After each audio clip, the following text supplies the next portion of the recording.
Hi hello friends, welcome back to Media Talks. நான் உங்கள் Mounika.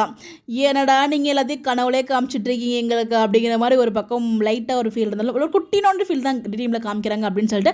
But ரொம்ப ஹாப்பி, அட்லீஸ்ட் ட்ரீம்லையாச்சும் இப்படி இந்த மாதிரி காமிக்கிறாங்களே. எனக்கு தெரிஞ்சு ரொம்ப நாளுக்கு அப்புறம் இந்த ஹக்கிங் சீன் வந்து நம்ம பார்க்குறோம். கிட்டத்தட்ட நாள் ரொம்ப மாதம் ஒரு 3 months ஆச்சு. எப்போ வந்து வெளியில் என்ட்ரி வந்ததோ அதுலேருந்து அந்த ஹக்கிங் சீன்ஸ் எல்லாம் நம்மளால் பார்க்கவே முடியல. கடைசியாக விஜயோட பர்த்டேக்கு அவங்க ஹக் பண்ணி கிஸ் பண்ணுவாங்கன்னு நினைக்கிறேன். அதுக்கப்புறம் எனக்கு தெரிஞ்சு இப்போ தான் இந்த ஒரு சீனை பார்க்க முடிஞ்சிச்சு.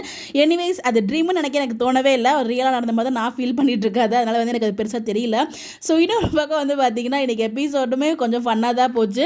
அந்த பாட்டு போடும்போதெல்லாம் பாட்டோட டைலாகு இவன் வேற எல்லாத்தையும் பண்ணிவிட்டு தூது அனுப்புகிறான் பாட்டிலையே அப்படின்னு சொன்னது.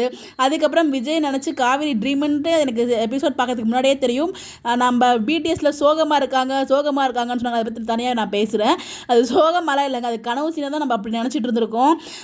அது வந்து பார்த்திங்கன்னா அவங்க யாருக்கும் தெரியாமல் ஏன் சொல்லி வந்து விஜயை பார்த்ததுமே அவங்க வந்து அந்த கனவுல தான் வரப்போகிறாங்க. அந்த கனவுன்னு சொன்னது வந்து நான் எப்படி தெரியும்னா டைட்டில் அவங்களே போட்டுட்டாங்க. அந்த எப்பவுமே டைட்டில் கொடுப்பாங்க இல்லையா ஹாட்ஸ்டாரில், அதில் வந்து பார்த்திங்கன்னா டைட்டிலே அவங்க வந்து மென்ஷன் பண்ணியிருந்தாங்க. அதை வச்சு நான் கண்டுபிடிச்சேன், ஆஹா அந்த சீன் கனவுல தான் வரப்போகுது அப்படின்னு சொல்லிட்டு. அதே மாதிரி அந்த சீன் கனவுல வந்துச்சு.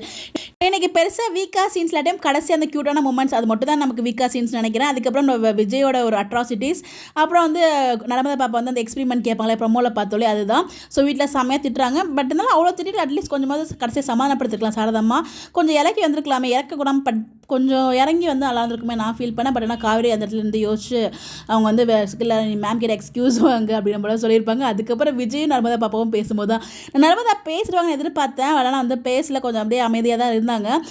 பிடிக்கும், அதனால வந்து அம்மாக்காக பயந்து அப்படி இருந்திருப்பாங்க போல. சின்ன குழந்தை இல்லையா, அதனால அப்படி தான் இருப்பாங்க. ஸோ அதே வந்து பார்த்தீங்கன்னா சின்ன குழந்தை எப்படி ஏமாற்ற இருப்பாருங்க இந்த விஜய். இந்த விஜயோட சேட்டை தாங்க உள்ளங்க அப்படிங்கிற மாதிரி தான் இருந்துச்சு. காவேரி உன்னால் பாரு காவேரி திட்டுவாங்கிற அங்கே கூட காவேரிக்கு தான் சப்போர்ட் பண்ணிட்டு இருக்காப்புல. ஸோ வந்து எனக்கு காவியா மிஸ் தெரியும், காவியான்னு பேர் வச்சாலே கோவமாக தான் இருப்பாங்க அப்படிங்கிற மாதிரிலாம் சொல்லி ஒரு வழியாக என்னென்ன வேணும் செய்யறதை கேட்டு அதே மாதிரியே உட்காந்து செய்கிறாங்க. பட் எபிசோட் அதாவது ப்ரொமோவில் வந்து பார்த்தீங்கன்னா மனசுக்குள்ளே பேசிட்டு இருப்பாரு, வெளில பேசிட்டு போகிறோம். இதை பார்த்துட்டு எப்படி ஃபீல் பண்ண போகிறான்னு தெரியலையே நம்ம நர்மதா அப்படின்னு சொல்லி நினச்சிட்டு இருப்பாரு. அந்த சீனை இங்கே காமிக்கல, அப்படியே கட் பண்ணியாச்சு. இன்னொரு பக்கம் விஜய் பண்ணுற அட்ராசிட்டிஸ்லாம் பார்த்து சாரதமாக இன்னும் கோவமாய் கத்திட்டு இருக்காங்க. ஒரு பக்கம் அங்கே அவங்களோட ட்ராக்குமே போது அவங்க 2 பேரும் ஃபீல் பண்ணி எப்படியாவது சேர்த்து வைக்கணுங்கிறது பிளானை போட்டுட்டு இருக்காங்க. அதுக்கான முயற்சின்னு எடுத்த மாதிரி தெரியல எதுவும். நம்ம தலை வந்து பார்த்தீங்கன்னா வேலையெல்லாம் முடிச்சு டயர்டாக வெளில வராரு. இவங்க வந்து விஜயை பார்க்கறதுக்காக வராங்க. எதுக்கு வராங்கன்னு தெரியல. வரும்போதே விஜய் கண்ணில் போகிறாரு, ஒரு கனவு சீன் நடக்குது. அப்புறம் விஜயை பார்த்துட்டாரு, டக்குனு உள்ளே ஓடுறதுக்கு எஸ்கேப் ஆகி போகிறாங்க. அதோட எபிசோட முடிச்சிட்டாங்க. பாப்போம் இது ரிலேட்டடாக வந்து ப்ரொமோ வருதா இல்லை என்ன தெரிஞ்சு அப்படியே கட் பண்ணுவாங்கன்னு நினைக்கிறேன். ஃபங்க்ஷன் ட்ராக்கா இல்லை கை கோத்து ட்ராக்கான்னு தெரியல. ப்ரொமோ என்ன போடுறாங்க அப்படின்னு சொல்லிட்டு உங்களுக்கு எதுவும் மாதிரி இருந்தால் மறக்காம கமெண்ட்டில் ஷேர் பண்ணுங்க. எனக்கு எபிசோட் பார்த்தீங்களா எப்படின்னு சொல்லி மறக்காம கமெண்ட்டில் சொல்லுங்கள். Bye bye.